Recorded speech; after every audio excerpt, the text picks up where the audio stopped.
Hello friends, welcome to इम्तिहान गुरु। दोस्तों, जिस वैकेंसी का लोग बहुत दिनों से वेट कर रहे थे कि कब ये वैकेंसी आएगा, फाइनली वो डेट आ चुका है। इसका नोटिफिकेशन बीपीएससी ने आउट कर दिया है। आप बीपीएससी के साइट पर जाकर देख सकते हैं। बीपीएससी एएसओ मतलब असिस्टेंट सेक्शन ऑफिसर का नोटिफिकेशन रिलीज कर दिया गया है। मतलब कि ये फॉर्म जल्दी ही फिलअप किया जाएगा, उसका डेट भी आ चुका है। तो इस वीडियो में हम देखेंगे कि बीपीएससी एएसओ पोस्ट के लिए कितने वैकेंसी है, मतलब टोटल सीट कितना है, एलिजिबिलिटी कितना है, एज सीमा कितना है, फॉर्म फिलअप करने का तिथि क्या है और इसका एग्जाम कब होगा। सब कुछ हम इस वीडियो में बिल्कुल ही स्टेप बाय स्टेप समझने वाले हैं। और आप लोग को ये भी बताने वाला हूं कि कितने पेपर होंगे, किस पेपर में कितने नंबर का होगा, निगेटिव होगा कि नहीं होगा। दूसरा चीज कि पिछली जो 2022 में एग्जाम हुआ था बीपीएससी एएसओ का, उस टाइम कट ऑफ कितना गया था, ताकि आप किस तरीके से इसका प्रिपरेशन करेंगे। घबराइए मत, इस वीडियो में तमाम चीजें मैं आप लोगों को सिखाने वाला हूं, समझाने वाला हूं अच्छे तरीके से, स्टेप बाय स्टेप देखिए। तो फाइनली आप देखिए कि बीपीएससी एएसओ मतलब असिस्टेंट सेक्शन ऑफिसर का जो नोटिफिकेशन है बीपीएससी ने रिलीज कर दिया है। बीपीएससी के साइट पर आप जाकर देख सकते हैं। और इसका according to BPSC calendar, BPSC ने अपने कैलेंडर में बताया था कि बीपीएससी एएसओ का जो एग्जाम होगा वो होगा 13 जुलाई 2025 को। तो ये 13 जुलाई 2025 को 200% ये गारंटी है कि होगा ही होगा। 200% है, मतलब कि एकदम पक्का होगा 200%। तो जो लोग सोच रहे थे कि जब फॉर्म आएगा तब हम इसका तैयारी करेंगे, तो अब आप लोग तैयारी करना शुरू कर दीजिए। फॉर्म आ चुका है, ठीक है। बहुत सारे लोग ऐसा सोच रहे थे कि बीपीएससी कैलेंडर में तो आ गया है, बीपीएससी एसओ का फॉर्म आने वाला है, लेकिन इसका कब फॉर्म आएगा, कब नोटिफिकेशन आएगा, जब आएगा तब हम तैयारी करने के लिए सोचेंगे। तो अब टाइम आ चुका है, तैयारी करना शुरू कर दीजिए। आगे आने वाले वीडियोज में मैं पूरा सिलेबस, पूरा रणनीति आप लोगों को समझाने वाला हूं, किस तरीके से आप इस एग्जाम को क्रैक करेंगे।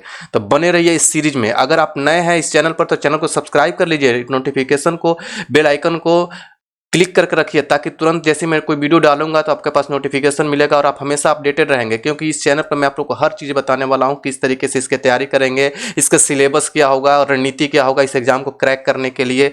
पिछली बार जब पेपर हुआ था तो किस किस टॉपिक से कैसे क्वेश्चंस आए हुए थे, कट ऑफ उतना हाई क्यों गया था, सब कुछ हम आगे आने वाले वीडियोज में और इस वीडियो में भी हम कवर करने वाले हैं।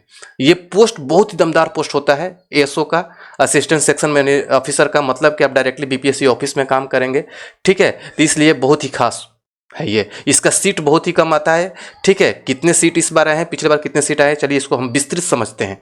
देखिए, इस बार जो टोटल सीट आया हुआ है वो है 41, मतलब 41 सीट आया हुआ है। और इसका एलिजिबिलिटी जो है ग्रेजुएशन है, मतलब कि सिंपल ग्रेजुएशन, किसी भी मान्यता प्राप्त विश्वविद्यालय से अगर आपने ग्रेजुएशन कर रखा है तो आप इस फॉर्म को इजीली फिलअप कर सकते हैं। जैसे 29 जुलाई को पोर्टल ओपन होगा तो मैं आप लोग को एक वीडियो दूंगा जिसमें स्टेप बाय स्टेप समझाऊंगा कि इस फॉर्म को कैसे आप फिलअप करेंगे। इसीलिए बोल रहा हूं कि चैनल को सब्सक्राइब करके रखिएगा, ताकि आपको फॉर्म तो फिलअप करना ही होगा, कोई मिस्टेक ना हो जाए। इसलिए हमारे वीडियो को देख करके स्टेप बाय स्टेप उसी तरीके से फॉर्म को फिलअप करिएगा। मैं बिल्कुल ही स्टेप बाय स्टेप आप लोग को उसमें समझाने वाला हूं। और उसके बाद मैं आप लोग को सब कुछ, पूरा रणनीति, पूरा सिलेबस, पूरा टॉपिक वाइज क्वेश्चन, एमसीक्यू सब कुछ देने वाला हूं वीडियो में, ताकि आप लोग अच्छे से प्रिपेयर हो जाएंगे इस एग्जाम को देने के लिए, ठीक है। उसके बाद आवेदन जो ऑनलाइन होगा उसको फिलअप करने का 29 मई, जो मतलब 29 मई से लेकर 23 जून तक आप इसके फॉर्म को फिलअप कर सकेंगे। पोर्टल ओपन रहेगा। हो सकता है कि 1-2 दिन डेट बढ़े, लेकिन अभी इसके बारे में कोई चर्चा नहीं किया गया है नोटिफिकेशन में। तो इसलिए आप इसी बिटवीन टाइम आप फॉर्म को फिलअप कर लीजिएगा। लास्ट डेट का वेट मत करिएगा, लास्ट में बहुत ही सर्वर हैंग करने लगता है, जिसके चलते बहुत सारे लोगों का फॉर्म फिलअप करने से लोग वंचित रह जाते हैं। इसलिए फॉर्म पहले ही फिलअप करिएगा, ठीक है। एग्जाम डेट ये फिक्स कर दिया गया है, 13 जुलाई को इसका एग्जाम होगा ही होगा, ठीक है। इसके लिए नोटिफिकेशन जो विज्ञापन संख्या 37 मतलब 37/2025 का नोटिफिकेशन आया हुआ है इस विज्ञापन संख्या का। और बोला गया कि बिहार लोक सेवा आयोग कार्यालय पटना में सहायक प्रशाखा पदाधिकारी, मतलब पटना कार्यालय में, मतलब लोक सेवा के कार्यालय में आप कार्यरत रहेंगे। बहुत इंपॉर्टेंट चीज, ठीक है। और पदाधिकारी का ये पोस्ट है। कुल 41 सीट है, मतलब 41 सीट। 2022 में जो इससे जो पिछला जो परीक्षा हुआ था 2022 में, उस टाइम इसका जो सीट आया था 44 आया था, 44, ठीक है। तो इस बहुत ऐसे ही सीट आते हैं इसके, ठीक है। बहुत ही दमदार पोस्ट है। एक बार अब बन गए तो सोचिए कि बस लाइफ बन गया। बिल्कुल ही बीपीएससी का बहुत अच्छा पोस्ट है ये, ठीक है। और इस एग्जाम का क्राइटेरिया भी बहुत ईजी है, आप इजीली क्रैक कर सकते हैं, लेकिन हाँ इसका कट ऑफ हाई जाता है। पिछली बार 2022 में जो कट ऑफ गया था जनरल का गया था 124 जो मेल के लिए, महिलाओं के लिए 117 गया था। सोचिए बहुत ही हाई कट ऑफ जाता है, इसलिए आप मान के चलिए कि इस बार भी 120 से ऊपर लाने की कोशिश करेंगे तभी आपका एग्जाम क्लियर होगा। ठीक है। इसमें 2 एग्जाम होंगे, 2 एग्जाम लिए जाएंगे, एक होगा पीटी, ठीक है, और एक होगा मेंस। ठीक है, ये पहला पीटी होगा और दूसरा मेंस होगा। ठीक है, दोनों ही ऑप्शनल होंगे। ठीक है, मतलब कि पीटी भी आपका 150 नंबर का होगा और एमसीक्यू होगा, एमसीक्यू। ठीक है, और मेंस भी आपका 150 का होगा। ठीक है, और ये भी एमसीक्यू होगा, मतलब कि ऑप्शनल क्वेश्चन देंगे। ऐसा नहीं कि बीपीएससी के एग्जाम की तरह आपको यहाँ पर पेपर लिखने हैं, रिटन नहीं होगा। एमसीक्यू मतलब ऑप्शनल क्वेश्चन, जैसे आप चेक करके आप आगे बढ़ सकते हैं। और सबसे इंपॉर्टेंट चीज कि नो निगेटिव, मतलब इसमें निगेटिव नहीं होगा। तो इसलिए आपको डरना नहीं है किस पेपर को हम, किस क्वेश्चन को टच करें, किस क्वेश्चन को ना टच करें, ऐसा कोई चर्चा नहीं किया गया है। जैसे आप बाकी सारे एग्जाम में देखते हैं कि निगेटिव उसमें अप्लाई होता है, 3 क्वेश्चन गलत कर देंगे तो 1 नंबर आपका सही में से कट जाएगा, ऐसा इसमें नहीं है। तो इसलिए सारे क्वेश्चन को आप टच करेंगे और उसी की बेस पर आपका मेरिट बनेगा।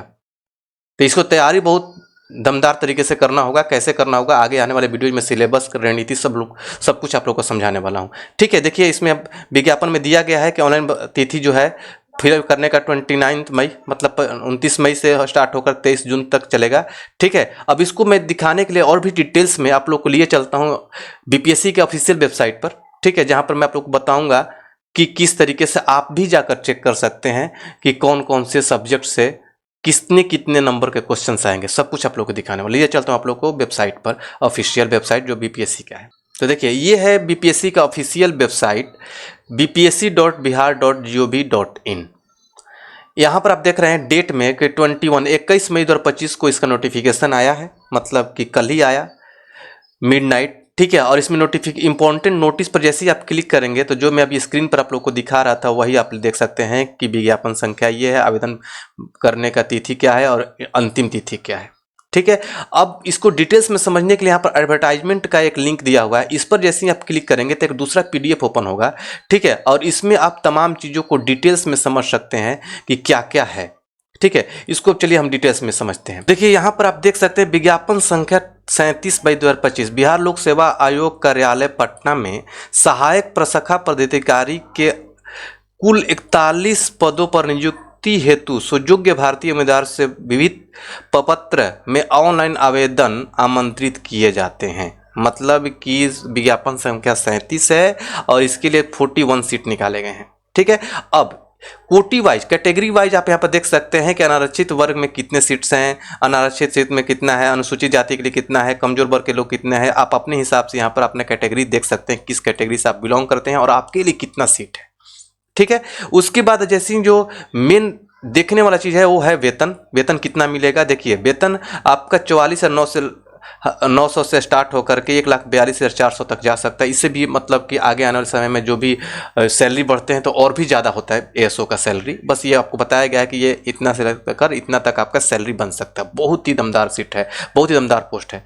ठीक है, शैक्षणिक योग्यता क्या होगा आपका, शैक्षणिक योग्यता मतलब किसी भी मान्यता प्राप्त विश्वविद्यालय से स्नातक की डिग्री। अगर किसी भी विश्वविद्यालय से आपने स्नातक की डिग्री लिया है तो आप इस फॉर्म को इजीली फिलअप कर सकते हैं। बस मान्यता प्राप्त होना चाहिए, ऐसा नहीं कि आप फर्जी डिग्री कहीं से आपने बना रखा है तो आगे चलकर आपको दिक्कत हो सकता है। ठीक है, उम्र सीमा क्या होगा, उम्र सीमा जो कैलकुलेट होगा वो 1 अगस्त 2025 से आप लोग का कैलकुलेशन होगा उम्र सीमा का, और उसमें न्यूनतम सीमा होना चाहिए 21 वर्ष और अधिकतम सीमा जो अनारक्षित है पुरुष के लिए 37 है। पिछड़ा वर्ग और अत्यंत पिछड़ा वर्ग पुरुष और महिला के लिए जो अनारक्षित महिला जो है उनके लिए 40 वर्ष है। ठीक है, और अनुसूचित जाति के लिए 42 वर्ष है। और जो सेवानिवृत्त जो लोग हैं जो ऑलरेडी गवर्नमेंट से रिटायर हो चुके हैं उनके लिए भी दिया गया इतना वर्ष। ठीक है, 60 वर्ष। तो ये आपका उम्र सीमा हो गया, वेतन हो गया, शैक्षणिक योग्यता ये हो गया। ये इंपॉर्टेंट है, ये आप लोग को अपने आप में चेक करना होगा कि आप इसमें बिलोंग करते हैं कि नहीं करते हैं। ठीक है, अब अगर आगे हम बात करें इसका, देखिए अब आप चयन प्रक्रिया क्या होगा। चयन प्रक्रिया के लिए मैंने जो बताया कि 2 पेपर होंगे। ठीक है, एक होगा पीटी, ठीक है, और एक होगा मेंस। ठीक है, पीटी में जो क्वेश्चन होंगे 150 के होंगे। ठीक है, 50 नंबर आपका आएगा सामान्य अध्ययन से, 50 नंबर का क्वेश्चन होगा। सारे हर क्वेश्चन का एक एक नंबर होगा, ठीक है, एक नंबर का हर क्वेश्चन होगा, ऑप्शनल होगा, आप चेक करेंगे एमसीक्यू में होगा, ठीक है। सामान्य विज्ञान और गणित से 25-25 नंबर क्वेश्चन होंगे, टोटल 50 नंबर का, और मानसिक क्षमता मतलब रीजनिंग से 50 नंबर का क्वेश्चन होगा। ये तीनों मिलाकर 150 नंबर का क्वेश्चन बनेगा आपका पीटी में। और इसके एग्जाम का जो टाइम होगा 2 घंटा 15 मिनट, मतलब 2 घंटा 15 मिनट में आपको 150 क्वेश्चन टच करने होंगे, ठीक है।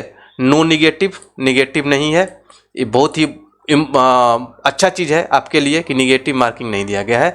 तो आप जितना से ज़्यादा क्वेश्चन को आप टच करने की कोशिश करिएगा ताकि आपका रैंक अच्छा बने, ठीक है, कट ऑफ में आप मीट कर सकें, ठीक है। अब इसमें जो क्वेश्चन आएंगे कहाँ से आएंगे, एनसीईआरटी से आएगा, ठीक है, बिहार बोर्ड से आएगा और आईसीएसई से, मतलब ये तीनों बोर्ड के ही टेक्स्ट बुक जो होते हैं उसी से क्वेश्चन लिए जाएंगे, ठीक है। तो इसी पर फोकस किया जाएगा, ठीक है। दूसरा चीज़ कि अगर आपको लगता है कि कोई क्वेश्चन गलत है तो इन्हीं बुकों का रेफरेंस लिया जाएगा कि सही है कि गलत है, तो इस पर ज़्यादा फोकस करेंगे आप, ठीक है।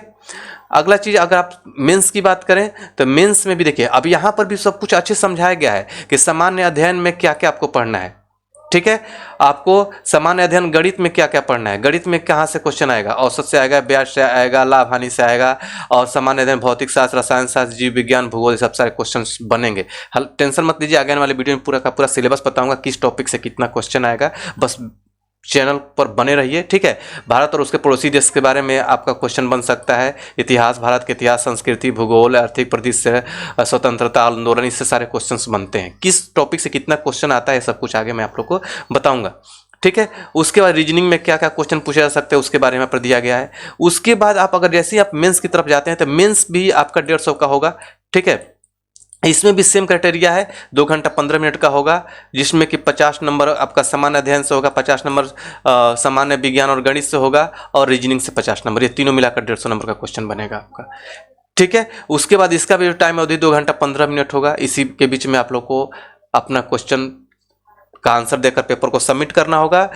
इसके बारे में भी कि किस पेपर में कहाँ से क्वेश्चन लिए जाएंगे, सारा टॉपिक यहाँ पर दिया गया है, इसको अच्छे से आप पढ़ सकते हैं, ठीक है। अगर ये पीडीएफ आपको चाहिए तो आप हमारे इस वीडियो के डिस्क्रिप्शन बॉक्स में जाइए, हमारे टेलीग्राम का चैनल का लिंक है, उस पर क्लिक करके उसको ज्वाइन कर लीजिए, और वहाँ पर हम ये सारे पीडीएफ डालते रहते हैं, तो वहाँ से डाउनलोड करके आप खुद अच्छे से इसको पढ़ सकते हैं कि हमें क्या क्या पढ़ना है, क्या क्या नहीं पढ़ना है, ठीक है। ये सारी चीज़ें यहाँ पर दिया गया है। उसके बाद अगर आप चलते हैं नीचे तो यहाँ पर आप देखिए, यहाँ पर दिया हुआ है मतलब अनारक्षित कोटि निम्नोक्त, आप इसको देख सकते हैं कि अनारक्षित को हम लोग क्या बोलते हैं, इस कोटि कोड क्या है, फॉर्म फिलअप करते टाइम इसकी जरूरत होगा।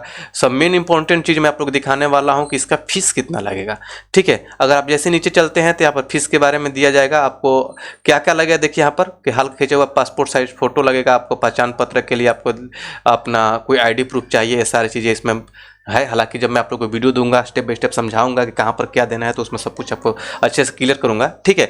फॉर्म फिलअप करने के लिए जो फीस है सामान्य विद्यार्थियों के लिए वो 600 रुपया है, ठीक है। बिहार राज्य के अनुसूचित जाति और अनुसूचित जनजाति के लिए 150 रुपया, ठीक है, जो अनुसूचित जाति और अनुसूचित जनजाति है उनके लिए है, ठीक है। बिहार राज्य के अस्थायी निवासी सभी अनारक्षित और अनारक्षित वर्ग के महिला उम्मीदवारों के लिए भी 150 रुपया है, ठीक है। दिव्यांग के लिए भी 150 रुपया है, ठीक है, और अन्य सभी उम्मीदवारों के लिए 600 रुपया है, ठीक है। ये आपका फीस लगेगा, ठीक है, जिसको फिलअप करते टाइम आपको पेमेंट करना होगा, ठीक है। पेमेंट करते टाइम अच्छे से ध्यान देंगे कि आपने कौन सा कैटेगरी चूज किया है, किस कैटेगरी से बिलोंग करते हैं, कितना फीस लग रहा है, ये सब कुछ आगे आने वाले वीडियोज में मैं आप लोग को अच्छे तरीके से स्टेप बाय स्टेप समझाऊंगा। यहाँ पर भी दिया गया है कि परीक्षा का फॉर्म फिलअप करने का स्टार्टिंग तिथि ये है और अंतिम तिथि ये है। तो आई होप कि आप लोग को ये सारी चीज़ें समझ में आ गया होगा। फिर भी आपके माइंड में कोई भी कन्फ्यूजन था हमारे कमेंट बॉक्स में जरूर शेयर करिए, सारी चीज़ें आप लोग पढ़िए, बस दिशा निर्देश है कैसे कैसे आपको क्या क्या करना होगा, ठीक है, इसको अच्छे से आप पढ़ सकते हैं, ठीक है। आप सीरीज में इस चैनल पर बने रहिए, मैं आप लोग का तैयारी बहुत ही बेसिक से एडवांस लेवल तक करा दूंगा, एक एक वीडियो में दूंगा। आगे आने वाले वीडियोज में पूरा का पूरा टॉपिक का MCQ भी दूंगा, जिसको पढ़ के करंट अफेयर्स का MCQ, मैथ का, गणित का, सबका MCQ दूंगा, जो डायरेक्टली इस पेपर से बिलोंग करेगा। पिछले पेपर को ध्यान में रखते हुए मैं आप लोग को वीडियो देने वाला हूँ, जो आपको एग्जाम क्रैक करने में हेल्प करेगा। तो इस वीडियो को ज़्यादा से ज़्यादा लाइक करिए, दोस्तों के साथ शेयर करिए, ताकि सभी लोग को पता चले कि ये फॉर्म आ चुका है और फॉर्म भरने के लिए वो रेडी हो जाएं और अपना तैयारी स्टार्ट कर दें। चैनल को सब्सक्राइब कर लीजिए, बेल के आइकन क्लिक कर लीजिए ताकि आपको तुरंत नोटिफिकेशन मिले। तो चलिए मिलेंगे अगले वीडियो में। तब तक के लिए थैंक यू सो मच।